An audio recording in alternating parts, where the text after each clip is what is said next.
All right, everybody. So I've been thinking for a little while what would be beneficial for me to share from what I've learned from this etude as well. I think it's great that we can all share playing the etude. I think it's also helpful to know like what did you think about it? What's your takeaways from it? So I wanted to share that with you briefly. Not that I don't think I'm like the expert or a genius or anything at all. In fact, quite the opposite. It took me a really long time to get this etude, found it hard, and so maybe there might be something beneficial for you in just seeing what I struggled with and what it reminded me of and how I kind of managed to pull it together after a lot of time. So I'd love to hear your thoughts on this as well. But the first thing is just I I find it essential, or I have found on these three so far, essential to break it up into what feel like phrases and subphrases to me, or to use like a language metaphor, sentences and phrases. So I just bracket what feels like a complete thought and then break it down into like practice parts for me, like phrases, the kind of a sentence and a phrase metaphor, if you will. I don't know, and that's just what makes sense to me. It helped me to just break it into small chunks. And I really took this slow, which is why I didn't record it till the 23rd, almost the end of the month. I was hoping to do it in like 1 week, but that just didn't happen. But I feel like it's better for me to just go really slow.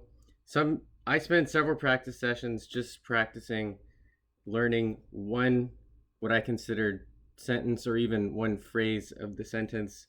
Um, some of them, I mean, some didn't require that much time because they were kind of straightforward, but others took a lot of time because they were different, they were challenging. I had to experiment with fingerings. Some of them I just really liked, and so I just spent the whole practice session like, I'm going to try to play this every single place on the neck I can think of in different octaves just because I liked it and I wanted to try to absorb a little bit of it.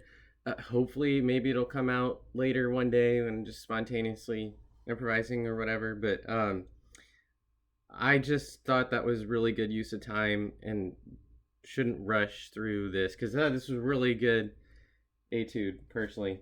Um, so let me just talk about a few specific of these licks and what I kind of took away or thought about, what helped me kind of get them in my head and conceptualize them. Because personally, it helps me. I think two big takeaways. If I can conceptualize it in terms of an idea, it really helps me to remember it. And then also, if I can attach it with some kind of image or emotion, feeling, it helps to solidify it in my head. They didn't all have a strong emotional content. I know that's kind of an abstract way of talking, but some of them did to me. All right, so I'll just go through in order which one stood out. I'm not talking about all of them because that would bore you to tears, I'm sure. All right, so this first one here in the third line, not sure what bars those are, but when you're B flat major to B minor 7 to E flat 7 to A flat major. So what stood out to me is I've seen this in a lot of jazz players, especially Wes Montgomery is like one of my favorites. And I did this Wes Montgomery study book a few years ago, and one thing they kept pointing out again and again and again is Wes does this thing, and Brent, if you're watching, you can tell us the technical terminology for this. I don't know if it's playing modally or if it's transposing chords over other chords, whatever you call it. But basically the idea here, Wes Montgomery did this a ton. You take one chord, like here we got the B flat major 7.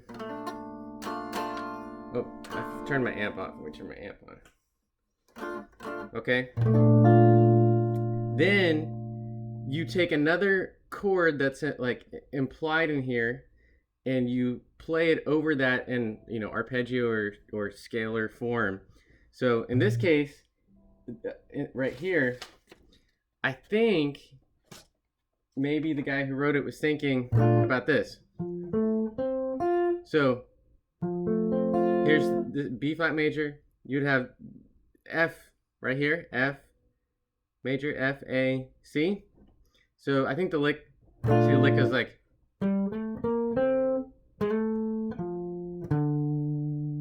So you could interpret that either as, D minor being played over it, or F major. That's what I kind of heard.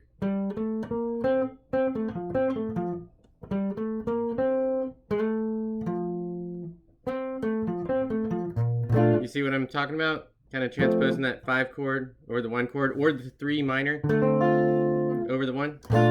Either way, it's a really pretty sound. And the way I conceptualize this, I love that sound. It reminds me and I'm not a big sports guy, but if I had to use a metaphor to describe what it kind of feels like, it feels like, if you're playing a contact sport like football or something, the arpeggios feel like you're just hitting the guy straight on real aggressively. But when you play this like 5 chord or other thing over it, it feels like you're like, oh, surprise, you're slipping right past them.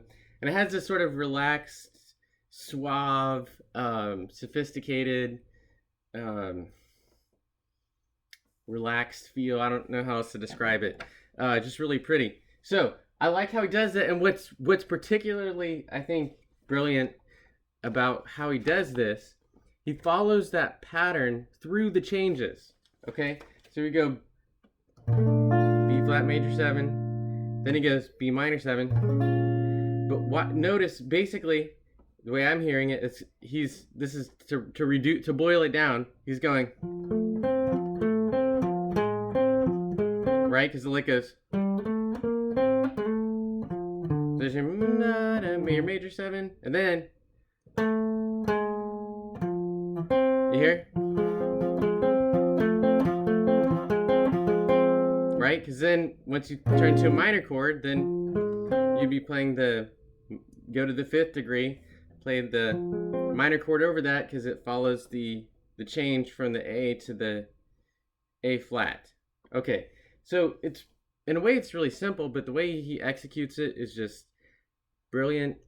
And, a lot of the great ideas out there are simple, and yet the way they're applied is just beautiful and effective. And to me, it doesn't make things easier. It almost makes them harder to call it simple because he does it so well. And this is what's hard about jazz, right? It has to be so deeply internalized into your playing that it just comes out of you exactly the right moment. So sometimes I despair and think, how am I ever going to get there? This guy is like doing this kind of stuff brilliantly all over the place.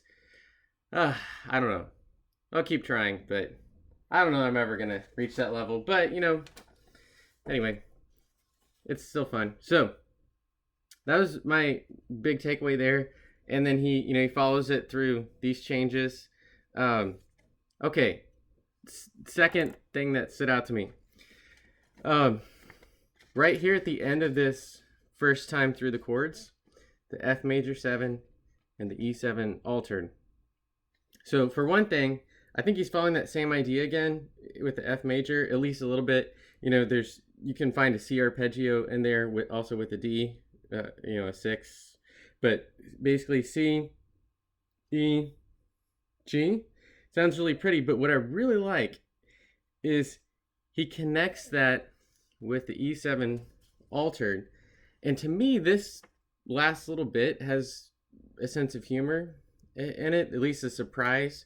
Just the timing of it, and if you really listen close to the way he plays it on the recording, these last 2 notes from the let's see, when he's moving up to the B, I guess the A sharp.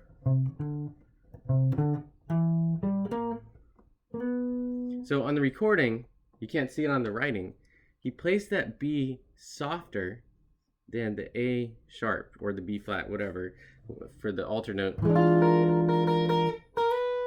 And personally, I think it's kind of funny because it's like the big note he's leading up to, but then he ends it on a really quiet note. It would be like, telling a joke and you whisper the punchline. I don't know. Maybe I'm reading way too much into it and listened to this way too many times, but that's what it comes across to me. And I just like that. It's surprising. It's different. So here's the, F major 7. I think he's thinking C over it. And then here's the altered part. So anyway, love that. All right. Let's see. The next one I wanted to highlight is this A minor 7 at the beginning of the second time through the chord, second chorus. So I was joking with my kids. I played it for them as like, this reminds me of like a message from outer space. I think he was thinking about fourths. It has a lot of fourths in it. That seems to be the link to me through the lick. And I love that. Fourths have this kind of crazy open, um, indefinite feel to me. And so I spent a ton of time in that lick. I just tried to do it all over the neck and use the fourths. And I still struggle with it because it's particularly hard to get fingerings for fourths on guitar, especially when you're descending rather than ascending, personally, I think.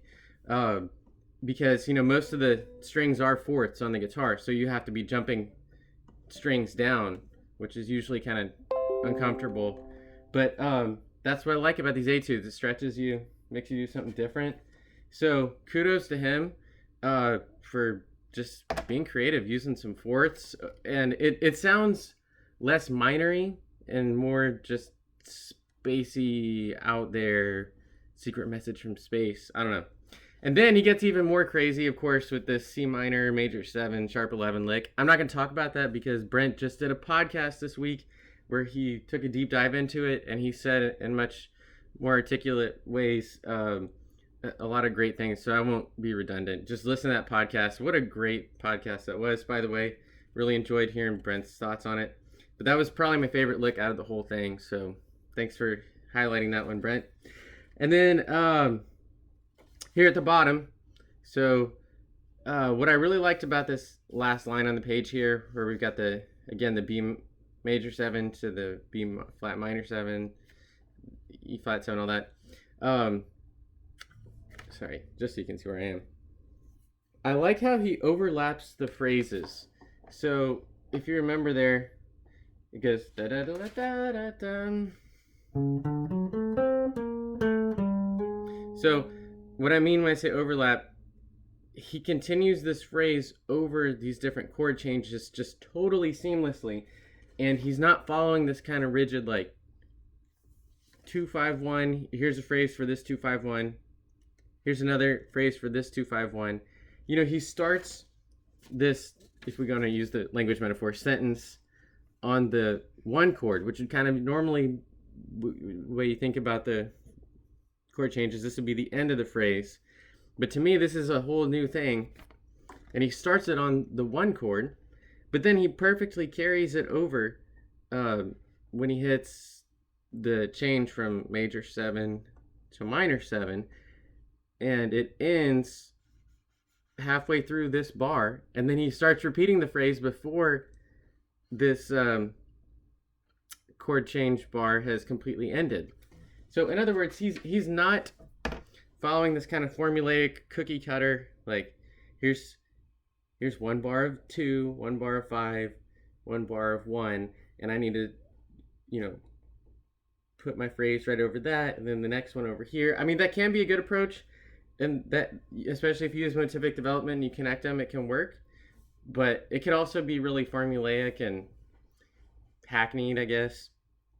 So I just like the creativity.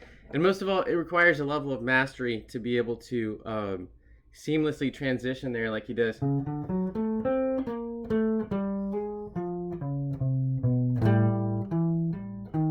You hear how there's just no pause or hesitation between that.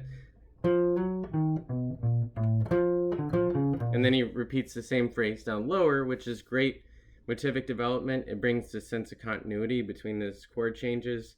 And it's just pretty. He's used that same idea, especially of the flat 9 to the 13, and to the 1, whatever that's, 1, 6, I guess. So anyway, that's what I like about that.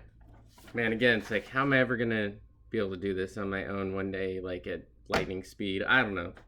But anyway, all right. And the last thing, over this here at the end, this G minor 7, C7 to F7. Let me play it. The one where he goes. Oh.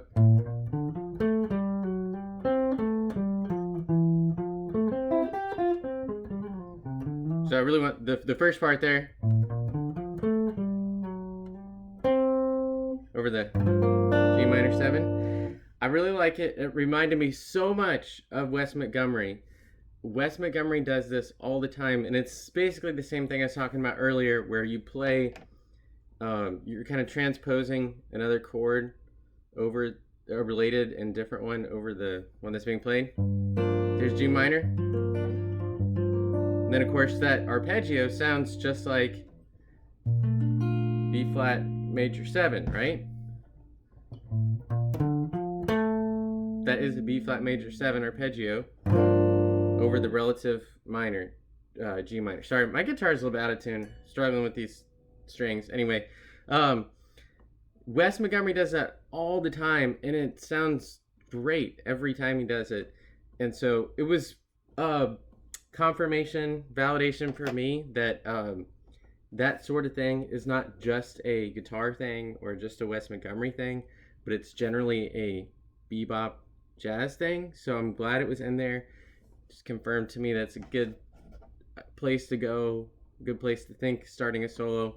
One that immediately comes to mind, if you want to hear an example of Wes doing it, he plays Around Midnight with the great Hammond organ player Jimmy Smith.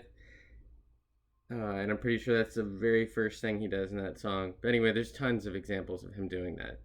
So, anyway, I hope this was somewhat helpful to get inside this strange place that is my head.